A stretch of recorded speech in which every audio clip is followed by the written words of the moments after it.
everyone, this is your English class and today we'll start the English lecture with the first chapter of your main course, that is the poetry by Rabindranath Tagore, and the name of the poem is Where the Mind is Without Fear. Okay, so I would like to tell you one thing before explaining the poem and telling you about the poetic devices, that Rabindranath Tagore had written this poem when our country India was under British rule. Okay, so he always dreamt of a country of freedom. He wanted all his countrymen to live freely. So that is why this is the prayer to God that Rabindranath Tagore had wished for his countrymen, how his country should be. Where the mind is without fear. So the poet says that his country should be a land where nobody is fearful. Nobody should have any kind of fear. And the head is held high. Head is held high means all the people can live their life with dignity. They should have a dignified work to do to earn their living of their own choice. There should be no foundation for them, or they should not lead the life of humiliations as they were living under British rule.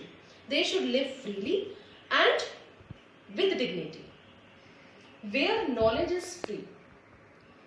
Poet Rabindranath Tagore wanted that in his country the knowledge should be imparted to all the people without any kind of discrimination, and it should be imparted freely to all.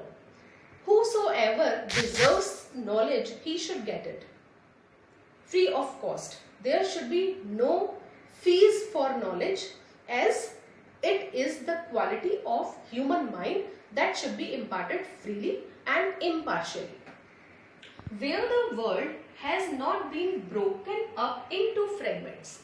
This was the most important urge of the poet from God, that his country should be a land where there is no dividation of any kind. Fragments means parts.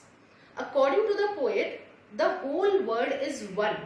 He believed in Vasudhaiva Kutumbakam, and he said that there should be no dividation as the world has been divided into different parts. And we humans have created countries and states in this world, but this world is only one. So the world or his country should not be divided into different parts by narrow domestic walls, and the country was divided into narrow domestic walls. Narrow domestic walls means the old customs that had stopped the development of the country. So he wanted that there should be no domestic walls of caste, creed and customs that can stop the development of the country. Where words come out from the depth of truth. Here the poet urges to God that all his countrymen should live a truthful and honest life. They should be honest and truthful to each other, and this is the only way how his country can be a worth living place. So all these qualities he wanted in his country. Now, the next line of the poem is, where tireless striving stretches its arms towards perfection. Now what is the meaning of tireless striving? Striving means hard work, and tireless means doing hard work without getting tired. He wants all his countrymen to be hardworking. So he says, where tireless striving stretches its arms towards perfection. With this line, the poet wants to say that he wants his countrymen to be very hardworking, and they should try their best to get perfection. They should not get tired till they reach perfection, till they reach their goal. Okay? Where the clear stream of reason has not lost its way. A clear stream of reason. Now the poet has compared the reason, the logical mind of the people with the clear stream. What is the clear stream? जैसे stream होता है, stream means झरना या clear stream means नदी।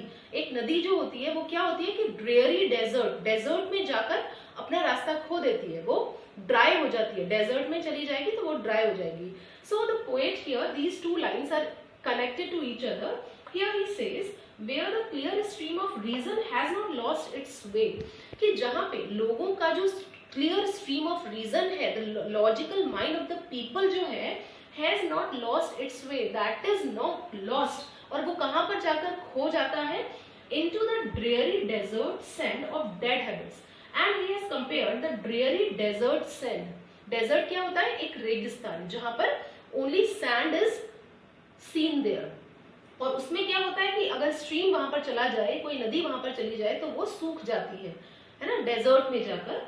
सो अब वो desert क्या है, according to the poet, the dead habit. Dead habit यानी कि द ओल्ड कस्टम्स जो कि हम बहुत समय से that are prevailed in the society, और उस ड्रेयरी डेजर्ट जो है ओल्ड हैबिट्स का, ओल्ड कस्टम्स का, that has stopped our mind to be broad, to think broadly, हमें नैरोली थिंक सोचने पर मजबूर कर देता है। हमारा ये जो dreary desert of dead habits है, ओल्ड कस्टम्स है, ये हमें थॉरोली सोचने नहीं देते, एकदम ब्रॉड माइंडेड नहीं होने देते हैं। So he wants that the people think logically, should think logically. In his country, the people should have logical thinking, not narrow thinking. Where the mind is led forward by thee.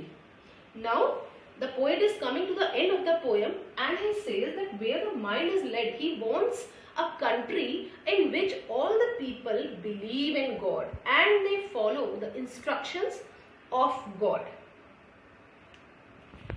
The remaining two lines of the poem, into ever widening thought and action.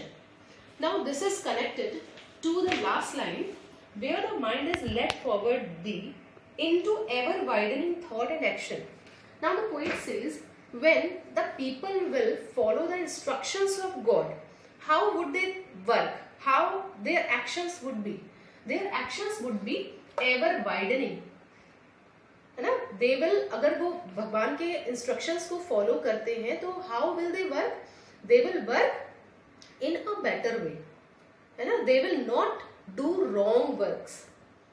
तो into ever widening thought and action, so their thoughts and actions will be governed by God and there will be no mistakes done by them. Into the heaven of freedom. Now the poet says that if all the people will be as he has prayed to God, so his country will be just like a heaven of freedom. So he has compared his country to be a heaven, as a heaven, and he says into the heaven of freedom, my father. Now he has addressed to God as father. He says that my father, I want my countrymen to awake in that kind of a heaven as I have prayed to you. वो कहते हैं कि जैसे मैंने आपसे प्रार्थना की है, अगर वैसा ही मेरी कंट्री होगी, या मेरे कंट्रीमैन अगर वैसे ही होंगे as he has prayed to God, तो वो just like a heaven हो जाएगी। उसकी country will be a heaven of freedom. वहां पर स्वतंत्रता होगी, है ना। And all the people will be honest, all the people will be hard working. तो ऐसी कंट्री कैसी होगी, just like a heaven. And he prays to God, ये प्रार्थना है गॉड से, रविंद्रनाथ टैगोर की, that his country should be as this. Okay, so this is the explanation of the poem. Here the poet ends, and now I will tell you the poetic devices of the poem. We will see the poetic devices that are used in the poem where the mind is without fear. Before telling you the poetic devices, I would like to tell you the rhyming scheme of the poem. So there is no rhyming scheme, so it is a free verse. Where there is no rhyming scheme in a poem, the poem is called the free verse. So this is a free verse, there is no rhyming scheme. Now the first poetic device is alliteration here. Alliteration कब होती है? When the two words start from the same alphabet. Okay, so here striving stretches, where tireless striving stretches, so striving and stretches start from the same alphabet, that is S. So there is alliteration. The next line, where there is dreary desert of dead habit. So dreary desert. So here D sound is repeated. So here is alliteration again. Now the second poetic device is personification. Personification कब होती है? When the non-living thing is presented as having life, as a living thing. So where tireless striving stretches. So tireless striving stretches its arms. तो यहाँ पर tireless striving is being personified. So there is personification. जैसे कि वो अपने arms फैला रही हो. Tireless striving is stretching its arms. So it is presented as a human being. So there is personification. Now the third one is metaphor. Metaphor, when there is a comparison between two objects, but the like and as, these kind of words are, there is a comparison between the clear stream and reason. So the poet has said clear stream of reason. So clear stream has been compared to the reason, है ना, विवेक से उसको compare किया गया है, लेकिन the word of is used as, and direct comparison नहीं है. That is why it is metaphor here. And in the same way, dreary desert sand of dead habit. तो dreary desert sand को क्या कहा गया है?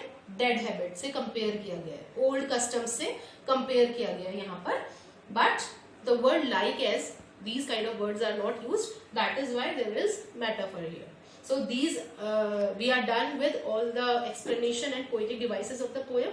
Now I will send you the questions that you will have to do in your copy. Okay? Thank you.